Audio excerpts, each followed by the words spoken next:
Bismillah, Assalamu alaikum. In today's video, I'll be making a simple yet extremely powerful and important argument for Hadith preservation, namely the disagreements between Hazrat Uthman Raziallahu anhu and Hazrat Abdullah ibn Masud Raziallahu anhu. Let's get started on the argument.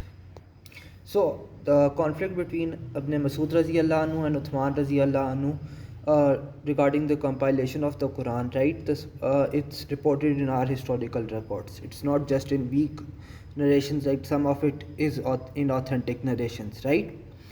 This has been, although it's grossly exaggerated by the kuffar, and I think I made a video on this topic as well, specifically regarding Uthmanic recension and Hazrat Abdullah ibn Masud Raziallahu anhu. Regardless, this conflict is it is reported in our historical record in authentic narrations. This has widely been used as an argument against Muslims by the kuffar throughout the centuries, right? This is something obvious. This has been for a long time. No Muslim would have made up these narrations. Why would Muslims make up narrations that kuffar can try to use against the Quran? So these are not made up, hence these are authentic, right?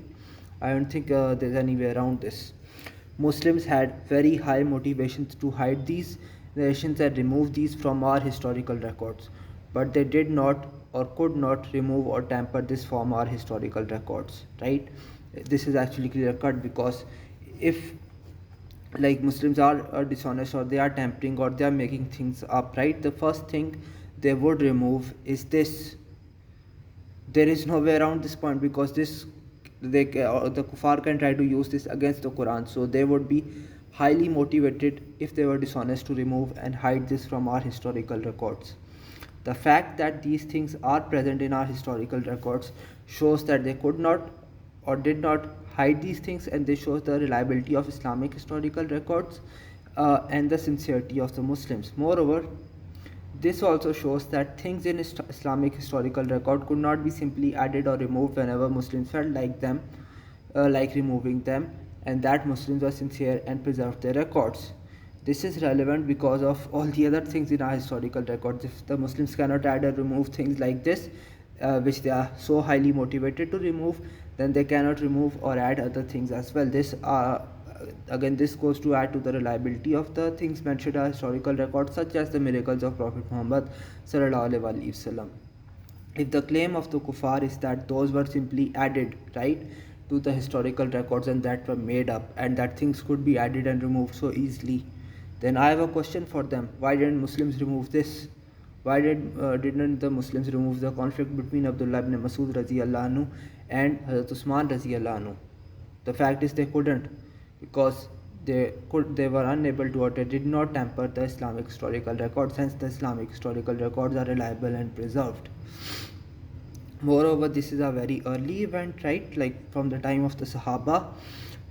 In fact, when most of the Sahaba were alive, right? So, if a thing from that earlier time period cannot be tampered with, the rest of the records cannot be tampered with as well. So, this is a massive proof for reliability of Islamic historical records.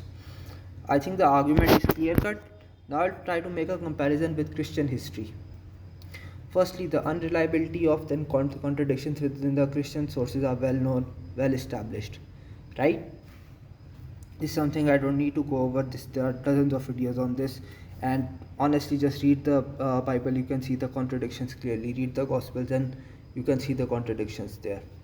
Research from scholars such as Jeffrey Burtz, James Tabor, and Barry Wilson. These are scholars who researched the disciples of Prophet Isa alayhi salam, right? Their research has shown that basically Christians covered up the conflict between the apostate Paul, right? Paul and the disciples of Prophet Isa alayhi salam.